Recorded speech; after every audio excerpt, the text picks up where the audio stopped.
Saudara, setelah menunggu hampir 3 tahun, fasilitas pengolahan dan pemurnian atau smelter milik Freeport Indonesia di Gresik, Jawa Timur resmi beroperasi.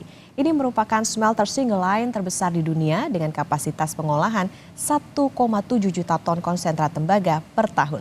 Apa manfaat ekonomi bagi masyarakat sekitar dan Indonesia? Jurnalis Kompas TV Dipo Nurbahagia dan juru kamera Wandi Jansen mewawancarai Presiden Direktur Freeport Indonesia, Tony Wenas. Presiden Republik Indonesia Joko Widodo baru saja meresmikan produksi smelter PT Freeport Indonesia yang berada di kawasan ekonomi khusus Gresik, Jawa Timur. Lantas, seberapa besar sumbangsih produksi smelter PT Freeport Indonesia dalam menyokong program hilirisasi yang terus digalakkan oleh pemerintah? Kita tanyakan langsung kepada Presiden Direktur PT Freeport Indonesia, Pak Tony Wenas. Sehat, Pak? Alhamdulillah, puji Tuhan sehat. Pak, tadi kan kita udah menyaksikan peresmian yang dilakukan oleh Presiden. Ada nilai investasi sebesar 56 triliun. Produksi smelter PT Freeport ini juga disebut sebagai desain single line terbesar di dunia.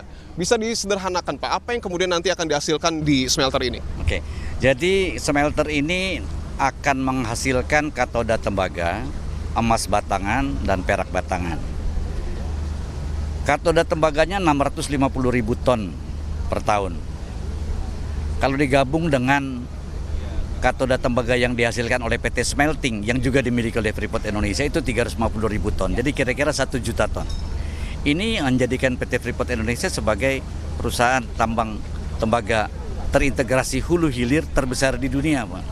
1 juta ton katoda tembaga bisa buat apa aja? Contoh ya, itu bisa buat 200 gigawatt renewable energy PLT surya atau 600 gigawatt PLT Bayu atau 800 gigawatt PLT air.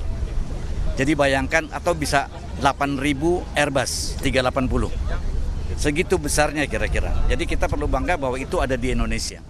Itu kan katoda, Pak. Tadi kalau tidak salah ada lumpur anoda yang kemudian juga bisa berubah atau diolah menjadi emas dan juga perak. Ini kalau emas dan perak gimana produksinya? Ya, makanya itu tadi katoda tembaga, itu tembaganya, emasnya kira-kira bisa mencapai 60 ton per tahun. Peraknya kira-kira 210 ton per tahun. Oh, kita lihat dari raut wajah Presiden ini kan juga senang ya, Pak ya. 3 tahun kurang ya, Pak, kalau tidak salah ini pembangunan ini beres. Nah, tadi juga Presiden hitung-hitung ada nilai 80 triliun rupiah. Ini nilai ini sudah dibicarakan dengan Pak Tony atau gimana, Pak? Jadi begini, memang setiap tahun kan kita memberikan kontribusi kepada negara, kontribusi langsung berupa pembayaran pajak. Pajak itu ada pajak PP Badan, ada pajak daerah, ada PP 21 dan lain sebagainya. Kemudian ada juga dividen, ada juga bea-bea keluar dan bea lainnya. Dan juga termasuk ada bagi hasil dengan pemerintah pusat dan pemerintah daerah sesuai Undang-Undang Minerba. Ini totalnya kira-kira rata-rata sekitar 4 miliar dolar per tahun atau 60 triliun. Nah, untuk tahun ini diperkirakan karena ada kenaikan harga dari tembaga dan juga emas, diperkirakan manfaat yang diterima oleh negara, manfaat langsung yang diterima itu bisa mencapai 5,7 miliar dolar. Yang kalau dirupiahkan 80 triliun lah kira-kira. Oke.